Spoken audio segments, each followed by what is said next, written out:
come with me to the future and let's have a look at 4 different ways we could experiment with governments. This is Throw Forward Thursday. My name is Graeme Codrington, and the first way that we could experiment with how governments are run is, instead of having elections, we could randomly draw the names of adult citizens, and those people then had to give a year or 2 of public service. This isn't as crazy as it sounds, and it isn't, in fact, the future. This is what the first major democracy was based on. This is how ancient Greece ran many of their elections. So it's not so crazy that somebody might experiment with this in the future. The second experiment actually also comes from the past. I'm picking up a theme from a wonderful short story by the science fiction author Isaac Asimov. The story was called Franchise. And in the story, a man by the name of Norman Miller was selected by the great multivac. This was the 1960s, and it was Isaac Asimov's picture of actually the internet. And multivac selected Norman Miller to be the one person who got to vote for the president in the United States presidential elections.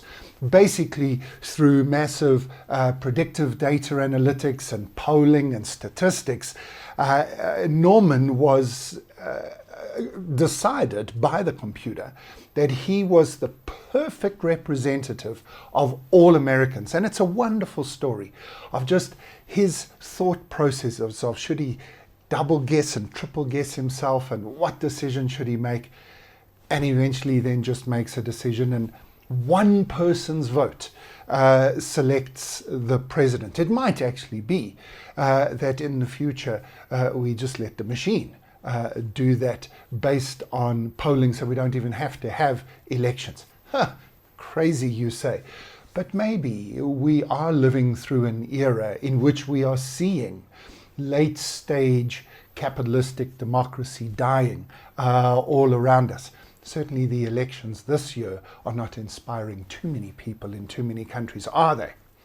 The third crazy idea for government of the future is going to sound crazy to start with. It falls into the category of ridiculous ideas, something we futurists like to do to stretch our strategic imaginations. And this is to turn government into a reality show. Anyone who wants to be in government can go into government, but every week we, as the citizens of the country, get to vote somebody out of Parliament. I actually really like this idea, and I don't think it is, in fact, as ridiculous as it initially sounds. The tribe has spoken. You are the weakest link. Goodbye. No, you know what I mean. The final option for governments in the future, possible experiments that countries might want to try, would be to actually let AI run the government. In fact, in episode 9 of Throw Forward Thursday, and here's a link for you using the shortcut bit.ly/TFTAI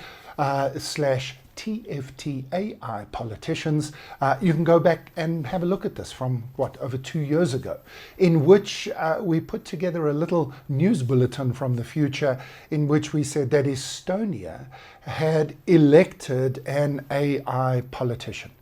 This was before ChatGPT and before the newest advances in AI, but we knew that something like this was coming, and Estonia is very much one of the leading digital nations in the world. Have a look at that video.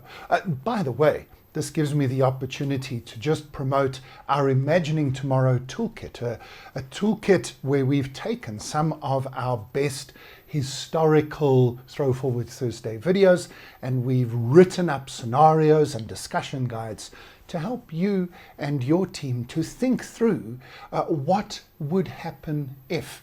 And you can get a copy of 2 of our favorites for free. Again, the bit.ly link/SI toolkit, and just download it and use it. But you can also, you'll get some links to be able to download the full book, which has 25 of these scenarios, including the AI politicians one. And this has got to do with us trusting computer algorithms where the algorithm is transparent. So everybody in a country would understand how the algorithm was written, what the algorithm is meant to maximize and minimize and amplify and decrease. And if we trust the algorithm, we can just let the algorithm get on to the job of allocating budgets, making choices between different priorities, collecting and distributing our taxes, and establishing our laws and so forth. Why wouldn't we want to get an altruistic algorithm to run our countries instead of the politicians who do it at the moment? All of these scenarios are a little bit crazy. I'm not sure any of them will become reality, but they are there to remind us that our current versions of politics, whether that is democracy or communism or socialism or some kind of hybrid in the world at the moment, these are only the best available options that we know of today.